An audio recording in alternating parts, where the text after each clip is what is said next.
Hello, good day, welcome to my channel. My name is Kemilawani. I'm an orthopedic surgeon, and this channel is dedicated to providing you with information so that you can take the best decisions for the health of your bones and joints.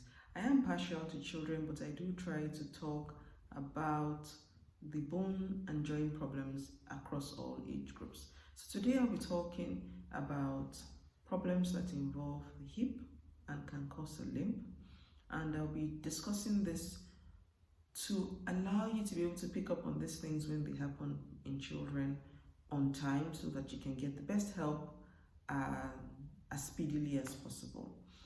I'll be looking down at my notes, so apologies for that if you see me looking away. I'll be talking on hip problems in two broad categories. First of all, I'll be talking on things that should cause you to be immediately worried and on things that are urgent, which would mean yes, come to the hospital at the earliest opportunity, but not necessarily, emergent. Now, it is important when you're not sure to just show up, because sometimes you may have a problem that's a true emergency in a child who is super cooperative or super compliant, who just doesn't show up as much pain as they do. This also leads me to say that yes, you as a parent or caregiver or teacher, you have been in contact with a particular child more often than not.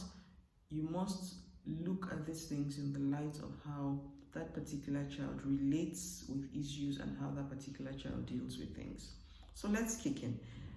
The immediate problems. Immediate now mean present to the hospital immediately. First on the list would be an infection of the hip. Infections of the hip would often present with a temperature, an inability to walk, and pain. Some of the inability to walk is related to the pain, which is quite intense when the joint is moved, and you would find that such children just refuse to walk after a while.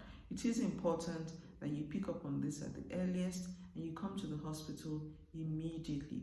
The reason being that infection is very capable of destroying the hip joint completely in a way that is almost irreparable. Okay, so like I said before, the triad of fever, pain, or limp, inability to walk would be a reason for you to think there must be an infection. It could be a hip infection. Please come to the hospital. Of course, it could also be an infection at any other point along the length of the lower limb. So it could be in the knee, it could be in the ankle, it could even be in the bones themselves rather than the joints. But long, and short of it is come to the hospital if you find a child who is limping, who is unable to walk, and who is complaining of pain.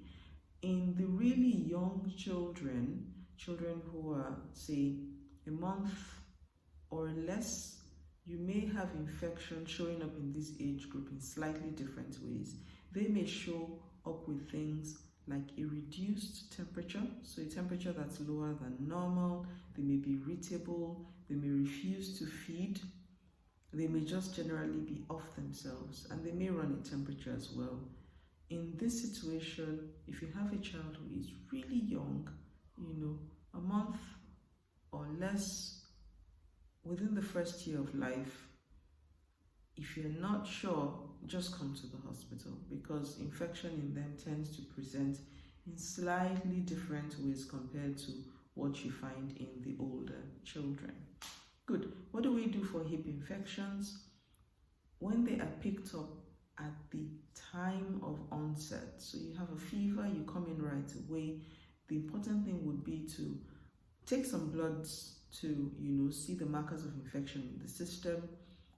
Usually I would do an ultrasound scan because that's a nice, safe, non-invasive way of checking to see signs of infection in the hip joint. An MRI is also something that can be done, not as an emergency because it does take some time, and the priority at the onset of an infection is to start treatment. So I wouldn't want to take so much time to do an MRI if the person is really sick, of course. But it's something that can be done when the diagnosis is in doubt.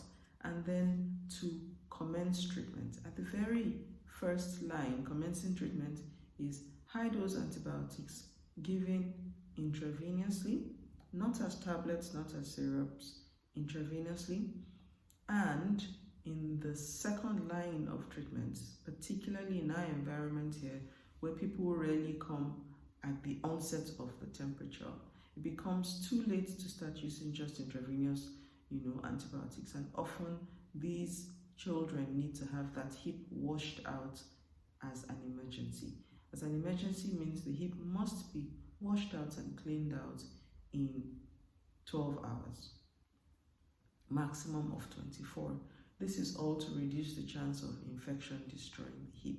It's often very easy to make a diagnosis of a hip infection once the outlined investigations, blood tests, ultrasound, maybe an MRI are done, depending on how soon you get to the hospital. Okay, the other thing that will require you to come to the hospital immediately is what is colloquially called a slip. A slip is short for a slip upper femoral epiphysis, and this is a condition in which a part of the head of the thigh bone essentially falls off the neck of the thigh bone. This is something that tends to be seen in children who are around the teenage years. By around the teenage years, I would say anybody as young as say 10, 11, and anybody right up to the age of about 13, 14.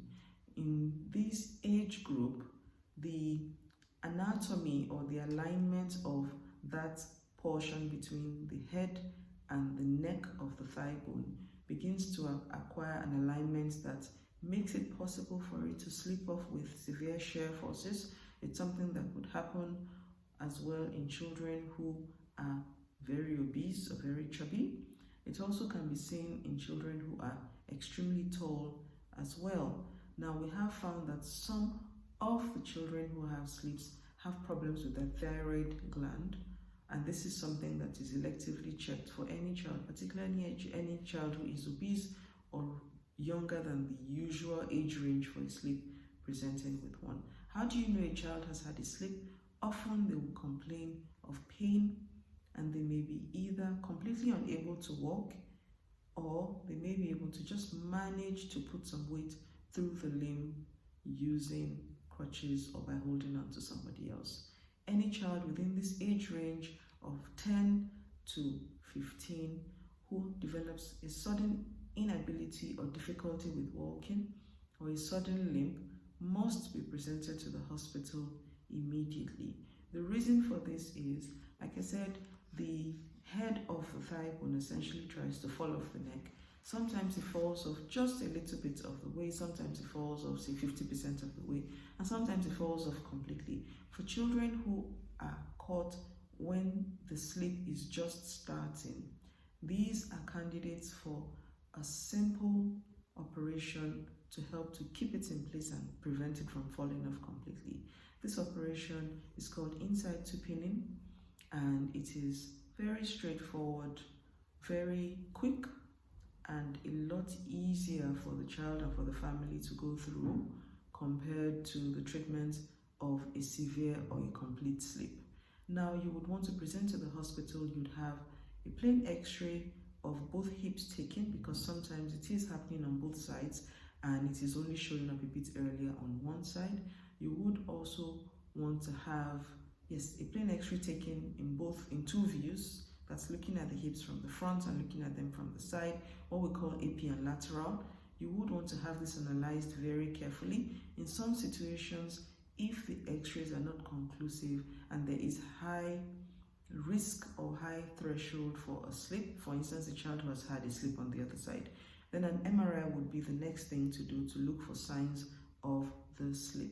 Like I said, the treatment is to pin the hip and to get the child up on crutches without putting weight through that hip, at least for the first 6 weeks. It goes without saying, of course, that such a child is not allowed to return to sports immediately. The timing of return to sports would depend on how bad the slip is and what the progressive x-rays, which are taken every 6 weeks, what they show. For children who have had severe slips, like I said, this requires a much bigger operation to try to reposition the head right back to where it should be. and a severe slip, of course, carries a higher risk of damage to the hip joints compared to a mild slip. So it is important, if you have a preteen or a teenager with a limp or with hip pain, to come to the hospital immediately.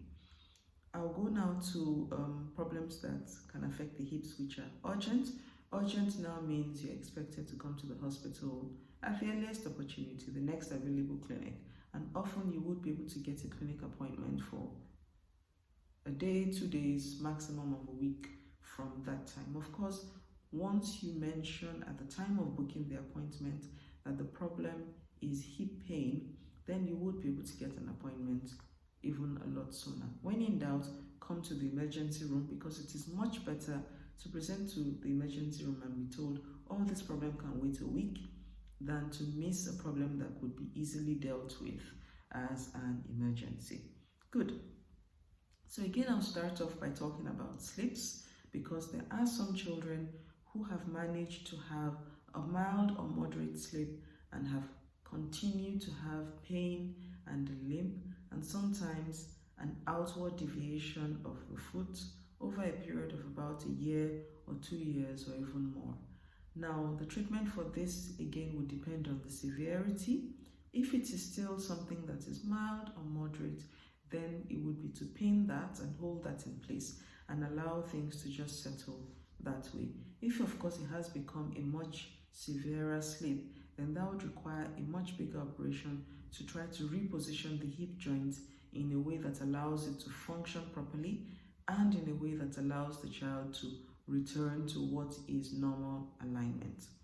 Okay, the other thing that could cause children to have a limp and pain would be something called Perthes.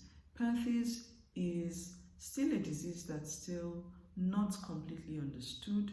It is fortunately not common. However, it is not rare either, and I have seen quite a few cases of Perthes even in this environment. The typical child with Perthes tends to come about the age of about 4 to 7 years. Having said this, this is the usual time of onset of pain and usual time of presentation. I have seen children who come much older than this who have been in pain on and off for a much longer period of time. And yes, I have seen children who are a lot younger at the time of presentation as well. Perthes tends to give pain that is intermittent. The pain would occur, the child will be able to localize this to the groin and would find that they have pain when they have had like a lot of exercise or been out on the sports ground playing quite a bit. They limp for a few days, they take some paracetamol or ibuprofen, they feel better again right up until the time when the next episode of pain occurs. Now, Perthes tends to result from some reduction in the blood supply to the top of the thigh bone or femur, and this essentially leads to a type of bone death. Now, this is a serious condition. It's a condition as well that can lead to progressive destruction of the hip joint, so it is important to pick up Perthes at the earliest opportunity.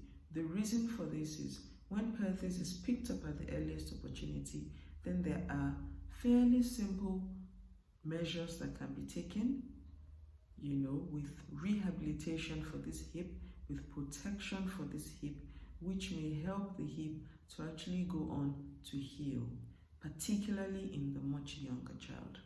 Now, for children who have had Perthes for a long time and who have even had some kinds of joint destruction from Perthes, such children can still be helped with some kinds of therapy and sometimes with an operation to help to make their hip architecture, hip alignment better so that they can function without pain. The other thing to talk about, which is a close relative of Perthes, is sickle cell with avascular necrosis. Now, avascular necrosis can occur from several different causes, but in this environment in children, one of the commonest causes of avascular necrosis is sickle cell disease.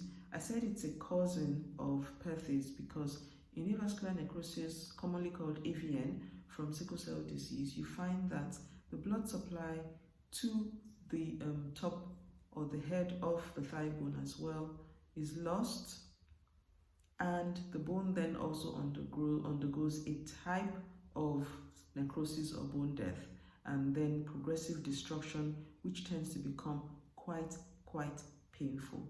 Now, as my own unit's local protocol for sickle cell, I tend to maintain surveillance on the hips of children who have had sickle cell, because when avascular necrosis or AVN is picked up in its very early stages, then there are simple measures that can be taken to prevent it from getting worse.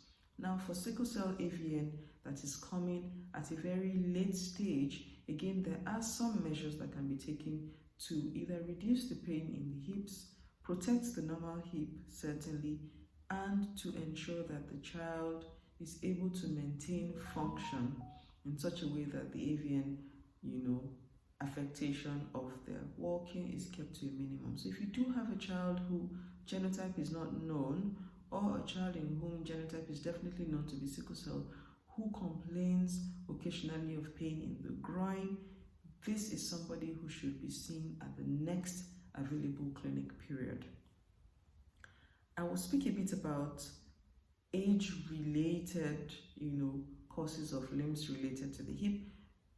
Many of these I've already gone through, but just to bring it into a summary so that you can have a bit of a working, idea of what to think about when you have pain or limbs in children who are of different age groups. You can have infection across any age group, right from, neonatal life, that's right from the newborn, right up onto all, through the ages of childhood. You can have Perthes, like I said, often coming in children who are about the age of 4 to 7. You can have slips coming in children who are in the preteen years, right up until the teenage years. And you can have AVN in any child who has sickle cell. Often they tend to start having symptoms and problems from AVN as early as the age of about 7 years, but the pain does not tend to become unbearable until they are older. Now, having said this, the general pathway for evaluating children who are limping is roughly the same. So a limp with a fever, it's important to have blood tests to look for signs of infection. It's important to have ultrasound for such hips, as well as plain x-rays, maybe an MRI. Now, in children who have a limp which does not have any associated temperature, it is important to have a plain x-ray of the hip. It is also important for such children that you are sure of their genotypes, because sometimes this is the first time you pick up on a child having sickle cell as well. Sometimes we need to have other adjunct tests such as bloods to look for signs of infection, particularly for children with sickle cell, because they are prone to sickle cell. In this environment, I do see some special group of children who already have had previous infections in early childhood, who then come with limps that become progressively worse as they get older and heavier and more involved in sporting activities. In these children as well, it would be useful to check to see that they do not still have residual signs of that infection in the hip, because yes, the hip joint can hold on to infection in a latent form for a long period of time. And the treatment for these different conditions, of course, then depend on the specific diagnosis. So feel free to leave a comment, let me know what your thoughts are, let me know what other things you'd like me to speak on, or if you'd like me to clarify some aspects of some of the things I've already mentioned. This has been a really long video for me. It's been almost 20 minutes, but I think it's been useful to go through, problems that affect the hip, because it's a joint that we really must look after properly. Thank you very much, and see you next time. Bye-bye.